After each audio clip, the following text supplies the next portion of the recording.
"Dad, get out. You're fired."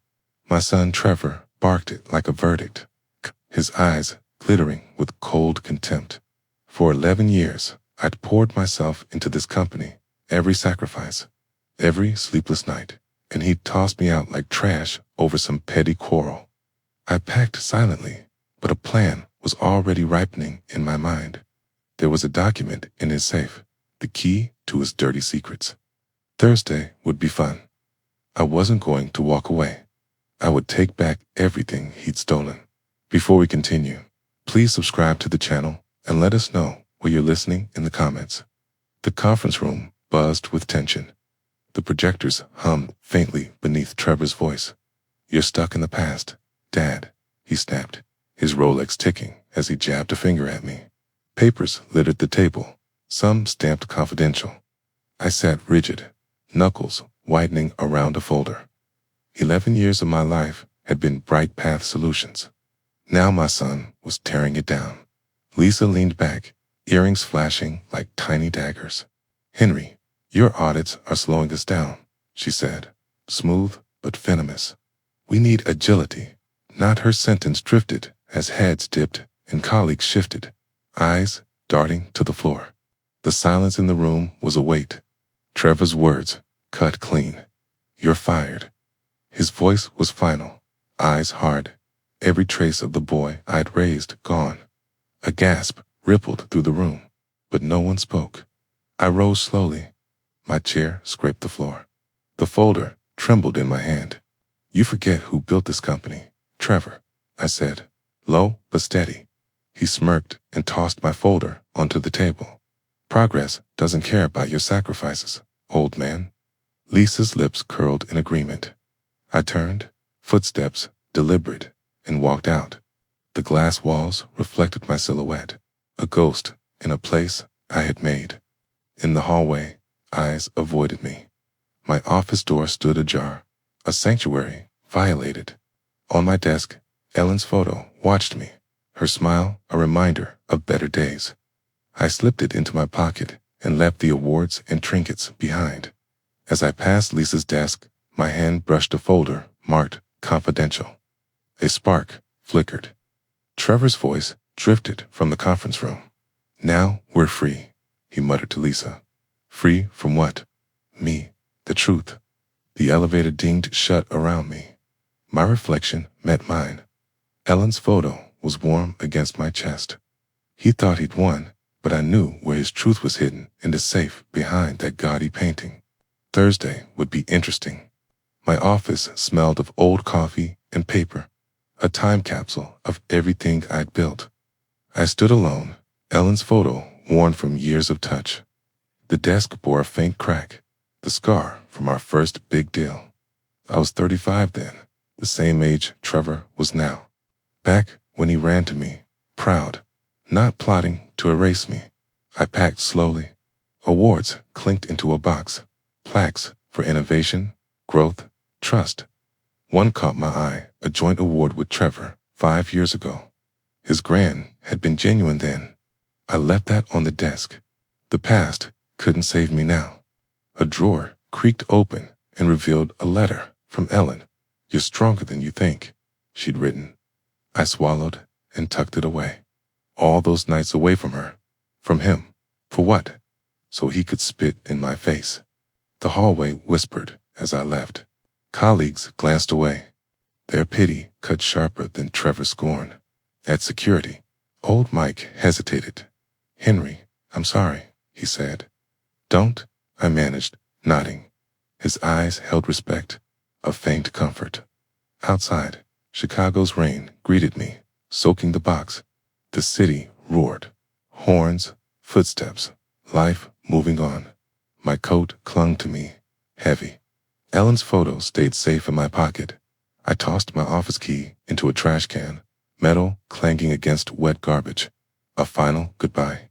At home, the leather seats still smelled like memory. I sat and replayed a deal from last year.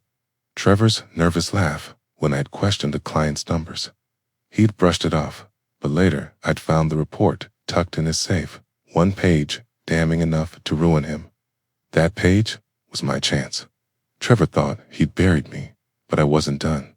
Rain tapped the windows of my suburban house. I propped Ellen's photo on the kitchen table. Her eyes seemed to urge me forward. The house groaned with old wood and older memories. A family photo hung on the wall. Me, Ellen, Trevor at 10, laughing. That boy was gone. A month ago, I'd caught Trevor rifling through papers. Behind that ugly painting, I'd glimpsed a safe and a report.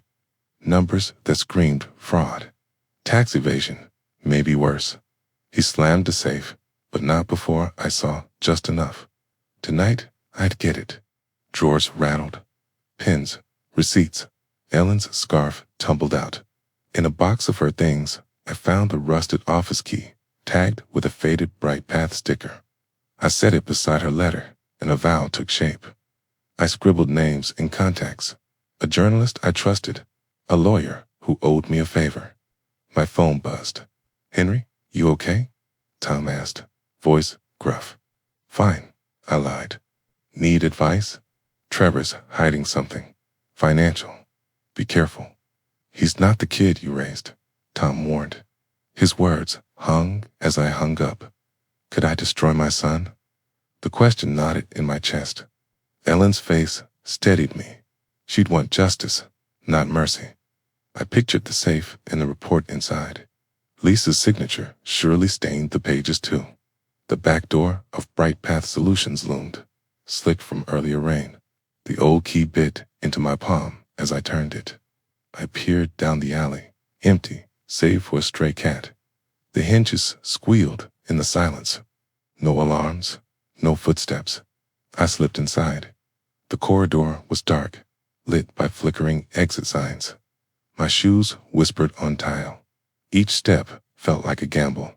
Cameras blinked overhead, but I knew their blind spots. Years in these halls taught me that. Trevor's office waited at the end.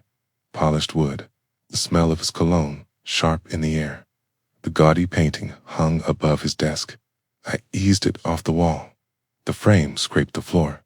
The safe stared up at me, down cold under my fingers. I tried his birthday. Irony tasted bitter. Click. It opened. The report lay there, a thin stack of papers, numbers that screamed fraud. Fake invoices, hidden accounts, offshore holdings, enough to bury him. A photograph slipped free Trevor, and Lisa, smiles, smug. My jaw tightened. I stuffed the report into my jacket. Footsteps thudded, heavy, deliberate. I dove under the desk. My knees scraped carpet. The door creaked. A flashlight beam swept the room, grazing the painting now propped against the wall. All clear. The guard murmured into his radio. My breath was a fist in my throat. Ellen's photo pressed into my chest. "This is for you," I whispered. The guard left. I waited, counted breaths, then slipped out, the report burning against my ribs. Outside, the air was sharp. I hurried down the alley, then froze as a car engine purred nearby, headlights slicing the dark, too slow to be random. My pulse leaped. I tucked the papers deeper and vanished into the night. Back at my kitchen table, the report lay open like a map to Trevor's ruin. Coffee steamed in a chipped mug, bitter and grounding. Ellen's photo watched me. Be smarter, not louder, she'd told me once. I smiled. My plan would be cold, precise, devastating. The numbers told the story. Trevor the face, Lisa the brain. I traced a line with a trembling finger, anger simmering. 11 years of sweat turned into a lie. Not anymore. I scanned the pages and made a copy on my old printer. Its quiet whir, a small, obedient ally. The original went into my home safe, a squat box hidden in the closet. I smiled at the irony, locking their secrets away like Trevor had. My pen scratched a list across a lined page. Journalist, lawyer, proof. No names yet, just the steps to keep me moving. I dialed Mark, a reporter I'd known for years. "Got something big?" he asked, voice low. "Off the record," I said. "Henry." This about Bright Path. Trevor's been dodging me. Check your Dropbox tomorrow. I hung up, with hands steady, but a mind racing. Could I trust him? Did I have a choice? The house creaked around me, its warmth a sharp contrast to the storm in my head. Ellen's photo, watched from the table. Her smile, the reason I kept going. I locked the safe and whispered, "Your moves are over." Trevor, the plan was taking shape. A knock at the door jolted me. 3 sharp taps that felt far too late for neighbors. I hid the copy under a newspaper, grabbed the key from the table, and smoothed my shirt. My pulse quickened. Morning cafe chatter wrapped around me as I waited. The report's copy sat in a plain envelope on the table. Mark slid into the booth opposite, notebook worn, eyes sharp. "This better be good, Henry," he said, tapping his pen. I pushed the envelope forward. "Read it." "No names yet." He skimmed, brow tightening. "This is explosive.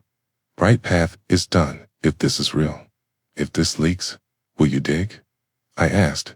He nodded. "Give me a week." I left the envelope behind and stepped back into the city's pulse. For the first time in days, I felt something close to alive. Trevor's mocking laugh haunted me. Not today. Miles away.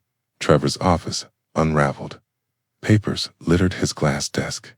A cracked phone screen flashed under the light. Lisa paced, heels clicking like a metronome.